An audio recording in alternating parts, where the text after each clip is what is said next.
Hey guys, welcome back to TechMan. Today, let me show you how to connect WhatsApp to Meta Business Suite. Trying to connect WhatsApp Business to Meta Business Suite is basically turning your phone into a proper customer service desk instead of just a scene zone machine. Start by logging into Meta Business Suite and making sure you're inside the correct business portfolio.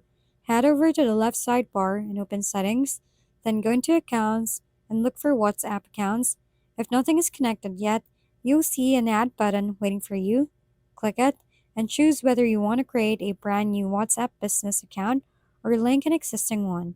If you're creating a new account, Meta will ask for basic business details and a phone number for verification.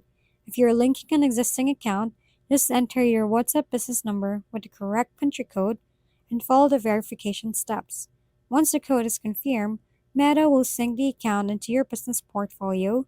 After that, your WhatsApp messages, customer accounts, or customer chats and interactions can be managed directly inside Meta Business Suite, making it much easier to handle inquiries without constantly switching apps or missing messages.